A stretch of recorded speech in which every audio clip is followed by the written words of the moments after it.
वैश्विक महामारी कोरोना के चलते पूरा देश इस समय परेशान है। देश का कोई भी राज्य हो, कोई भी शहर हो, लगभग इससे अछूता नहीं रहा है। अगर बात करें उत्तर प्रदेश की, तो उत्तर प्रदेश में भी कोरोना का कहर जो है वो देखने को मिल रहा है। अगर प्रधानमंत्री के संसदीय क्षेत्र की बात करें, तो प्रधानमंत्री के संसदीय क्षेत्र वाराणसी में भी शुरू में कोरोना का प्रकोप कम था, लेकिन जैसे जैसे समय आगे बढ़ता गया, कोरोना के संक्रमित मरीजों की संख्या यहाँ पे भी सामने आने लगी। शहर को कोरोना के संक्रमण से बचाने के लिए जिला प्रशासन तो काम कर ही रहा है, लेकिन अपने तरफ से समाज के लिए सेवा भाव रखते हुए जो वाराणसी के 95 सीआरपीएफ के बटालियन है, उसके जवानों ने भी मोर्चा संभाला हुआ है और शहर के में कई ऐसे काम कर रहे हैं जो कोरोना के संक्रमण को बचाने से और कोरोना के बढ़ते संक्रमण को रोकथाम के लिए प्रभावी बना रहा है। हमारे साथ 95 बटालियन के कमांडेंट साहब हैं, उनसे बात करेंगे और जानेंगे कि किस तरीके से सीआरपीएफ वाराणसी में काम कर रही है और किस किस तरह के कदम सीआरपीएफ की तरफ से उठाए जा रहे हैं। सर, आप स्वागत है आपका। Thank you. तो किस तरीके से सीआरपीएफ काम कर रही है इस कोरोना काल में? देखिए, ये जो कोरोना जैसी महामारी के कारण जो स्थिति उत्पन्न हुई है, इसमें वाराणसी में 95 बटालियन सीआरपीएफ के अधिकारी और जवान विभिन्न टीमें बनाकर पूरे इलाके में केमिकल उसका सैनिटाइजेशन का काम लगातार कर रहे हैं। साथ में आवश्यकता अनुसार लोगों को राशन डिस्ट्रीब्यूट करने का काम कर रहे हैं। जवानों के द्वारा बनाए गए मास्क जो लोगों के बीच में वितरित किए जा रहे हैं सैनिटाइजेशन के लिए। इसके अलावा हैंड सैनिटाइज़र इत्यादि का आवश्यकता अनुसार लोगों को सामान उपलब्ध कराए जा रहे हैं। सर, आमतौर पे देखा जाता है कि आप लोग की जो फोर्स की डिप्लॉयमेंट होती है एक फिक्स एरिया में होती है और आप लोग के काम भी जो होते हैं सुरक्षा के दृष्टिकोण से काफ़ी फिक्स होते हैं। जितने दूर के या जितने कह सकते हैं कि जितने एरिया की जिम्मेदारी होती है उतना आप लोग निभाते हैं, लेकिन समाज के लिए समाज के सेवा में जिस तरीके से आप लोग आगे आए हैं, तो आपका बनारस में अगर बात करें तो बनारस में किन इलाकों में आप लोगों के जो फोर्स है उनका डिप्लॉयमेंट है, कितना एरिया आप कवर करते हैं और इस कोरोना के समय में संकट में किस तरीके से और लोगों को संभाला जा रहा है, शहर की किस तरीके से आप लोग सेवा कर रहे हैं? सीआरपीएफ 95 बटालियन वाराणसी में काशी विश्वनाथ टेम्पल और ज्ञानवापी मस्जिद की सिक्योरिटी के लिए तैनात है। इसके अलावा मेरे इस जगह पर लगभग 5 कैंप हैं। उन 5 कैंपों से टीमें निकल के पूरे बनारस में जगह जगह पर, जैसा मैंने पहले बताया कि केमिकल उसका सैनिटाइजेशन का काम करते हैं, लोगों को राशन इत्यादि देने का काम करते हैं। तो ये सब काम स्वेच्छा से सीआरपीएफ 95 बटालियन के जवानों और अधिकारियों के द्वारा किया जा रहा है। इसमें कोई बाध्यता नहीं है कि ये काम करना ही है। हम लोग अपनी मर्जी से कर रहे हैं और लोगों को मदद पहुंचाने के लिए बनारस के प्रति और इस देश की जनता के लोगों के प्रति अपनी जो हमारी ड्यूटीज़ बनती हैं उसको निभाने का पूरी कोशिश कर रहे हैं।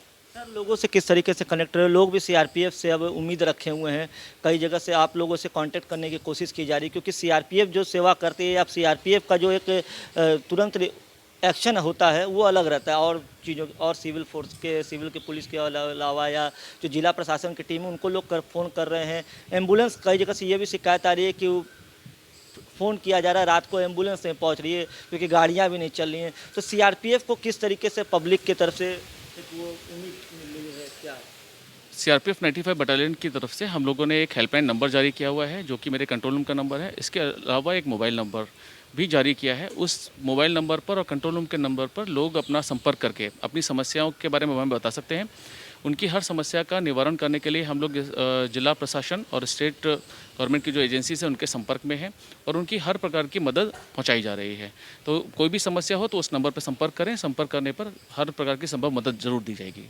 खाना वगैरह का भी आपको पैकेट जो है वो भी तैयार किया जा रहा है, उसके लिए भी आप लोग लोगों से अपील करें, जो सक्षम लोग हैं उनसे अपील करके सीआरपीएफ दान ले रहा है राशन और उसके फिर मतलब पैकेटिंग करके फिर वितरण का काम चल रहा है। तो वो कितना चुनौतीपूर्ण है इस समय आप लोग के लिए? और आप, क्योंकि एक दिल्ली में देखा गया है कि 31 बटालियन जो है वहाँ के भी जवानों को भी काफ़ी कोरोना संक्रमण हुआ, कोरोना के शिकार हुए।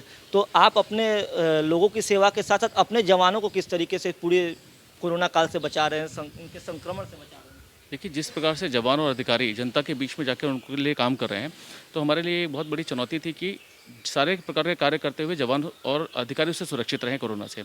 उसके लिए हम लोगों ने ये पूरे बंदोबस्त अपने सभी कैंपों में किए हैं, जिससे कि कैंप के अंदर किसी भी ड्यूटी से करके आने के पश्चात इंडिविजुअल हर एक व्यक्ति का पूरी तरीके से उसको डिसइंफेक्ट किया जाता है। उसके हथियार जो यूज़ करते हैं उसको डिसइंफेक्ट किया जाता है। साथ के साथ जो वाहन वो यूज़ करते हैं ड्यूटी के दौरान उसको भी पूरी तरीके से डिसइंफेक्ट किया जाता है। तो इस तरीके से करके हम अपने जवानों और अधिकारियों को इस संक्रमण से हम लोग ने बचा पाए हैं।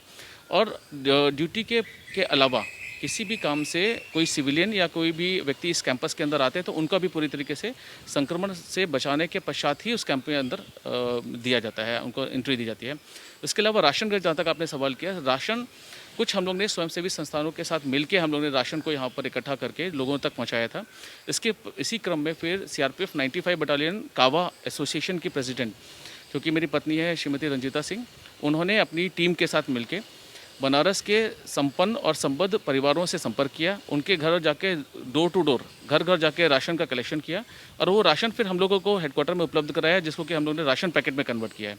तो इस तरीके से पूरी बनारस की जनता हर तरीके से हमारे इस अभियान में शामिल है। उन लोगों की मदद से ही हम लोग राशन बड़ी संख्या में पैकेट्स बनाकर नीडी और जो ज़रूरतमंद लोग हैं उनको हम लोग उपलब्ध करा पा रहे हैं। ये अभी तक लगातार ये प्रक्रिया जारी है और बनारस के सभी लोग, ज़्यादातर लोग इस अभियान में हमारे साथ जुड़े हुए हैं, जिससे कि हमें कभी भी किसी प्रकार से राशन की आवश्यकता के अनुसार कम नहीं पड़ता और जितना राशन हम डिस्ट्रीब्यूट करते हैं उतना ही राशन हमें पुनः प्राप्त हो जाता है, जो हम लोग आवश्यकता अनुसार नीडी लोगों तक पहुँचा देते हैं। सर, अंत में आपसे ये जानना चाहेंगे, आप शहर वासियों को किस तरीके की अपील करना चाहेंगे, किस तरीके से वो कोरोना से अपने आप को बचाएं, और क्योंकि घर में बैठ के भी सारी चीज़ों को नहीं, बंद करना एक समाधान नहीं है, चीज़ें धीरे धीरे खुल रही हैं, लोगों को निकलना भी पड़ रहा है, कई ऐसी ज़रूरत है जिसकी वजह से लोगों को घर से बाहर निकलना पड़ रहा है, तो लोगों को क्या सलाह देना चाहेंगे CRPF? मैं ये सलाह देना चाहूँगा कि इस महामारी से बचने के लिए, बचाव के लिए सोशल डिस्टेंसिंग की जो नियम है उसका पूर्णतः पालन करें। मास्क पूरे समय तक मास्क पहन कर रखें। ज़रूरी नहीं है कि आपके अंदर संक्रमण हो, लेकिन किसी और व्यक्ति के अंदर संक्रमण है वो आपके नाक, मुंह या आंखों से आपके अंदर आ सकता है। इसी प्रकार से अगर किसी व्यक्ति के अंदर संक्रमण है तो वो दूसरे तक ना पहुँचे, कोई सिम्टम ना भी आए तभी भी ना पहुँचे, उसके लिए ज़रूरी है कि हमेशा मास्क पहन कर रखें, सोशल डिस्टेंसिंग के नियमों का पालन करें और लगातार अपने हाथों को समय समय पर धोते रहें, ताकि अगर कुछ किसी काम से भी आपके हाथ आपके नाक, आँख या मुँह तक जाते हैं तो संक्रमण आपके शरीर में ना पहुँच सके। तो ये 3 बहुत इंपॉर्टेंट चीज़ें हैं। हाथों को लगातार धोते रहें, मास्क पहन के रखें और सोशल डिस्टेंसिंग का पालन करें। तो हमारे साथ CRPF के कमांडेंट साहब थे, उनका साफ कहना है कि जिस तरीके से उनकी जो टीम के जवान हैं वो लगातार शहरवासियों की सेवा में लगे हुए हैं। अगर शहरवासियों को किसी भी चीज़ की ज़रूरत होती है, कोई भी समस्या उनके सामने होती है, तो अगर वो CRPF से संपर्क करते हैं, CRPF उनके लिए तत्काल मदद के तौर पर खड़ी होती है। वाराणसी से शिवम गुप्ता के साथ सौरभ श्रीवास्तव।